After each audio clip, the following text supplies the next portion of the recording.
mean, are we just like bored, spoiled children who've just been lying in the bathtub all day, just playing with their plastic duck, and now they're just thinking, well, what can I do?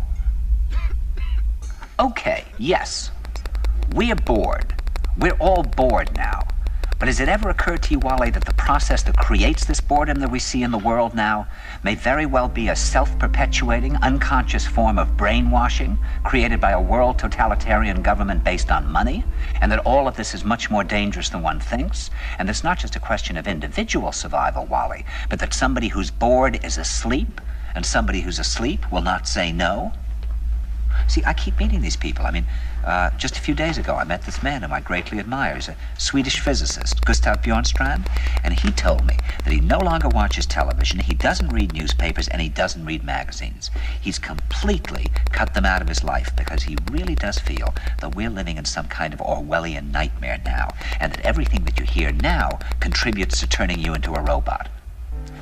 And when I was at Findhorn, I met this extraordinary English tree expert who had devoted his life to saving trees. He just got back from Washington, lobbying to save the redwoods. He's 84 years old. He always travels with a backpack because he never knows where he's going to be tomorrow. And when I met him at Findhorn, he said to me, "Where are you from?" And I said, "New York." He said, "Ah, New York, yes, that's a very interesting place. Do you know a lot of New Yorkers who keep talking about the fact that they want to leave but never do?" And I said, "Oh, yes." And he said, "Why do you think they don't leave?" I gave him different banal theories. He said, "Oh, I don't think it's that way at all." He said, "I think that New York is the new model for the new concentration camp, where the camp has been built by the inmates themselves, and the inmates are the guards, and they have this pride in this thing they've built. They've built their own prison, and so they exist in a state of schizophrenia, where they are both guards and prisoners, and as a result, they no longer have, having been lobotomized, the capacity to leave the prison they've made, or to even see it as a prison." And then he went into his pocket and he took out a seed for a tree and he said, "This is a pine tree." He put it in my hand and he said, "Escape before it's too late." See, actually for 2 or 3 years now, Chiquita and I have had this very unpleasant feeling that we really should get out. And we really should feel like Jews in Germany in the late 30s. Get out of here.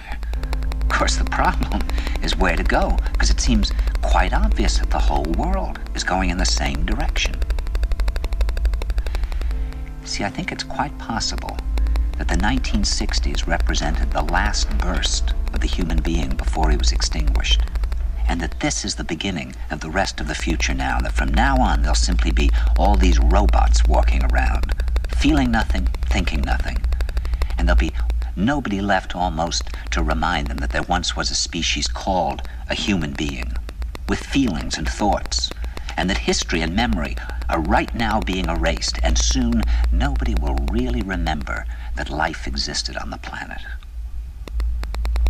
Now, of course, Bjornstrand feels that there's really almost no hope, and that we're probably going back to a very savage, lawless, terrifying period. Findhorn people see it a little differently. They're feeling that there'll be these pockets of light springing up in different parts of the world, and that these will be, in a way, invisible planets on this planet. And that as we, or the world, grow colder, we can take invisible space journeys to these different planets, refuel for what it is we need to do on the planet itself, and come back. And it's their feeling that there have to be centers now where people can come and reconstruct a new future for the world. And when I was talking to Gustav Bjornstrand, he was saying that actually these centers are growing up everywhere now. And that what they're trying to do, which is what Findhorn was trying to do, and in a way, what I was trying to do. I mean, these things can't be given names, but in a way, these are all attempts at creating a new kind of school or a new kind of monastery. And Bjornstrand talks about the concept of reserves, islands of safety, where history can be remembered and the human being can continue to function in order to maintain the species through a dark age.